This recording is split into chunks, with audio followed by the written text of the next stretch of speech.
Good morning, everyone. Um,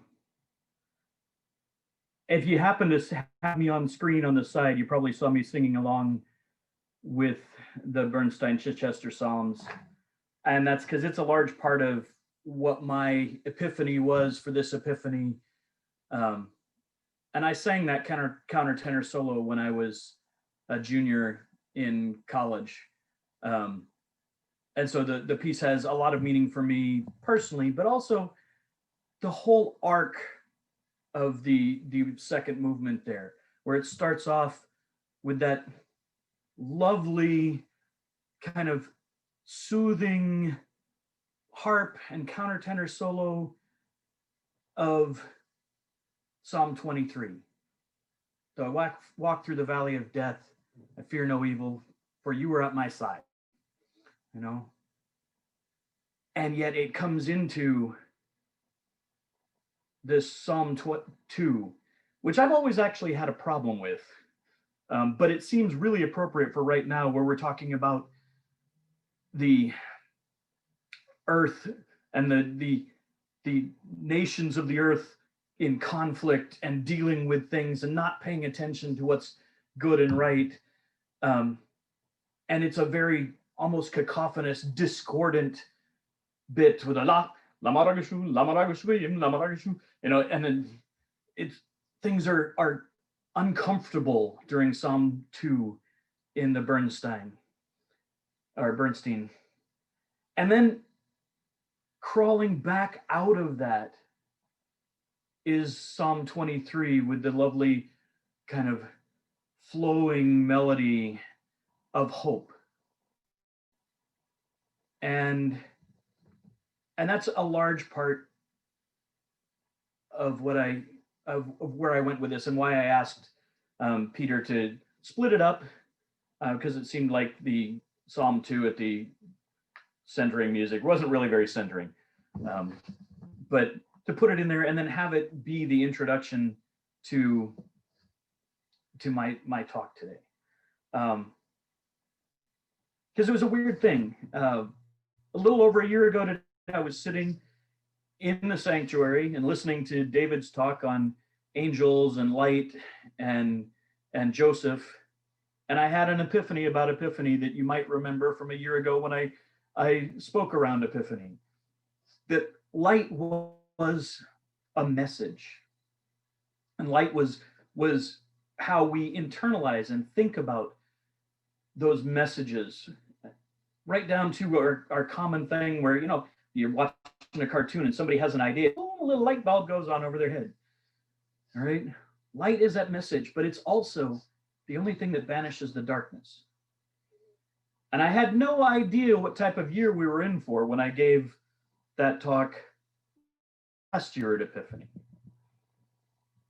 And I don't want to dwell on it because we all lived through it, but it's been kind of a dark year.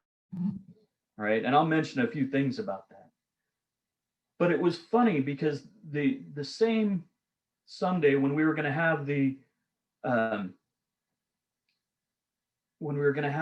worship and arts meeting to decide things, when I volunteered to do this week, I believe was the same Sunday when Polly preached about big love, and Mo came up with the idea of this cacophonous, and I made the statement, entropy is big love, and give things away, and that's how you deal with the darkness that is out there.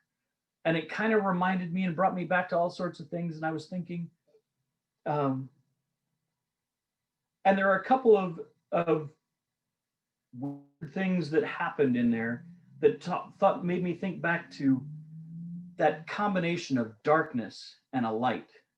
And I started thinking about Chichester Psalms, and I thought about a story from my, well, not quite childhood, but the summer after my freshman year in college. I came home, and Mom and Dad had 2 Japanese exchange students who were coming on a cultural exchange and had been with them for a while. And when I came home, we went on a trip around Oregon just to see the sights and see some of the things that you can't see other places. And One of the places we visited, which we had, or I had never been to before, mom and dad had, but is some lava tubes in Central Oregon near the Petrified Forest. And you can go down into the lava tubes, and they make you take a lantern, and we, being good, prepared people, took a lantern, and we took a backup set of flashlights, because as you do, you want to keep light in that darkness. But my brother and I were fairly adventurous teenagers at the time. I was 19, my brother was 17, and the lava tubes go a long way. Well, mom and dad and the two Japanese girls decided long before we did that they were done with the cave. They were not interested in going any further. We had heard there was some crawl space back at the back where you could really get into it and feel like you were really caving. So we kept going. And mom and dad and the two Japanese girls got out. We kept going, and it was fascinating. It was interesting, but it was definitely feeling like you were going down into the depths of the earth. Things started to narrow it down a bit. We did get to a point where we were in not quite a crawl space, but where we had to crouch over. And I don't know what happened. To this day, I have no idea what happened. But one of us banged the lantern against the wall or a rock or something, and it went out. And we were probably a mile down the tube at that point. And we were like, okay, we tried to get it to come back on. We couldn't get it relit. So we got out our flashlights and we turned around and we got out of the crawl space and got into a space. It was about 10 meters wide, maybe. And the batteries in our flashlights started going dead. And we kept them as long as we could, but suddenly my brother and I found ourselves in total blackness. 3/4 of a mile down a hole in the ground. And we knew we were facing in the right direction. So we held onto each other's shoulders. We held onto each other. And we reached out our right hand until we found the wall. And then we moved really slowly, because this is not a smooth bore. This is a lava tube. And we ran into rocks and things, and we had bumps and scrapes, and tripped a couple of times and had to find each other in the darkness until, and I have no idea how long it was. I'll tell you, it felt like a year, no pun intended, but it felt like a long time before the ranger, who was closing up for the night and had a job that she had to go take a lantern down and make sure there were no stragglers. And she knew there were stragglers because the two Japanese girls that were with mom and dad were kind of frantic about the fact that we hadn't come out yet. And so she came down, and we could see, as she came towards us, this light at the end of the tunnel. We knew there was a way out. We knew we were going to make it. But we had to keep going, and we had to stay cautious, and we had to pay attention to each other and make sure we were together. And eventually we got to the light, and she let us out. But I think about that experience and the things that it leads us to right now, where, yes, we've had some horrendous things. The pandemic we're still in, all right? There's a light. There are vaccines, but it's mutated. Is it going to work with the mutations? All right. Are people going to take the damn vaccine? Sorry. But, we've got to stick together. We got to stay connected. We've got to proceed with caution, and we got to move towards the light. All right. Same thing with our administration. It was a dark year as far as I'm concerned politically. There were a lot of things going back before the pandemic with the immigration situation and some of the economic stuff that I just disagreed with. That's me personally. But then we fought through this crazy election and suppression and people fighting and Biden won. But there's still people fighting against it. So we're still in that darkness of uncertainty.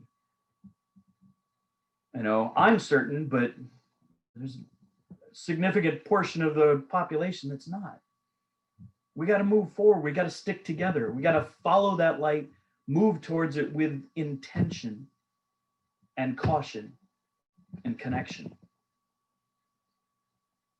And I could probably go through other things. There's all sorts of stuff.